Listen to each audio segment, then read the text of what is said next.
out an apple you think looks good. Now, using a sharp cutting knife, carefully cut the apple at a slight diagonal so that it slices right through the center of the apple core. While we're here, let's save 2 of the seeds because we'll be needing them later. Now that we've got our 2 halves, let's take the side that still has the bottom attached and place it face down on a cutting board. We'll need to place 2 butter knives perpendicular with the top and bottom of the apple.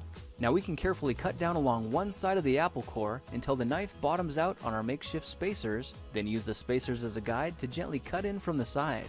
When the 2 cuts meet, you'll have an apple wedge that pops right out. And while we're here, let's cut a piece from the other side the same way. Now our goal with these is to cut out 3 more L-shaped wedges about 1/4 inch thick. And this time, rather than cutting in sideways toward your fingers, try turning the piece over so you can cut downward and meet the first cut at the bottom. Now with a little wiggle, a new apple wedge should break free. If you repeat the process 2 more times, then stagger the pieces back together, the effect is a beautifully layered wing. Now just cut the other piece the same way and your swan's body should look like this. To make a place for the head, all we need to do is carefully cut into the front of the body and gently lift the pieces out to reveal a clean and fairly deep groove.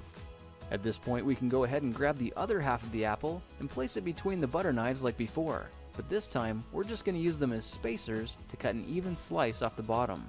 You can see that repeating this process 3 or 4 times gives us a nice variety of shapes and sizes. Now look for a piece that resembles a heart that's been slightly flattened on top. All it takes to form the swan head is 3 strategic cuts with a knife. I made 1 angled cut to form the head, a horizontal cut to form the neck, and 1 slanted cut at the bottom for the base.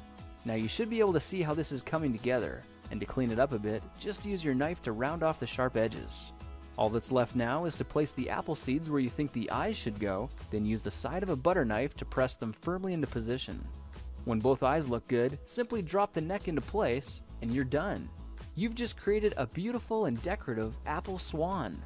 I spritzed mine with a bit of lemon juice to help prevent it from turning brown, then put it on display to show off for our dinner guests later that night. If you try using different apples, you'll get a nice contrast of colors, and every bird will look a little bit different. Well, now you know how to take any ordinary apple and turn it into a decorative and